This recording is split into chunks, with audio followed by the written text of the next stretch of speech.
ଏବେ ଆମର ସବୁ କିଣାକୁଣି ସରି ଯାଇଥିଲା ତାପରେ ବିଲ୍ କାଉଣ୍ଟର ଆସିକି ଛିଡ଼ା ହେଲୁ ବିଲ୍ କରିବା ପାଇଁ।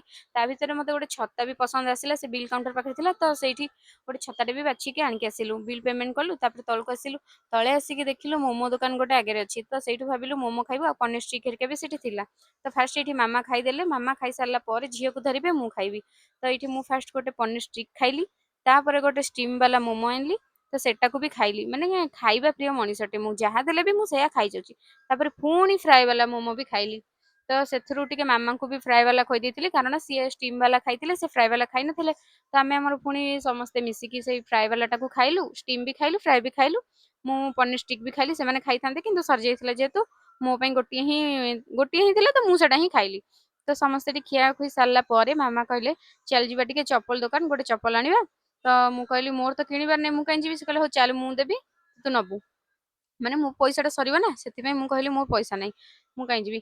ତ ସେଥିପାଇଁ ମାମା କହିଲେ ହଉ ଚାଲ ମୁଁ ଦେବି ଏଠି ମାମା ତାଙ୍କର ଚପଲ ଦେଖୁଛନ୍ତି ତାଙ୍କର ଗୋଟେ ଚଏସ୍ ହେଲା ସିଏ ନେଇକି ଆସିଲେ।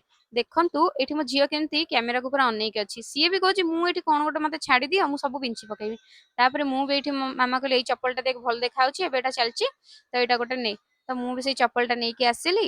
ଏଇଠି ଆମେ ଆସିକି ସମସ୍ତେ ଘରେ ପହଞ୍ଚିଲୁ ଦେଖନ୍ତୁ ସିଏ ଗୋଟେ କେମିତି ବସିକି ଆସିଛି ମାର୍କେଟରୁ। ଇଏ ଗୋଟେ ଛୁଆ ହେଲାଣି ଏଇ ଦିନରୁ ସେ ମାର୍କେଟ ବୁଲିଲାଣି।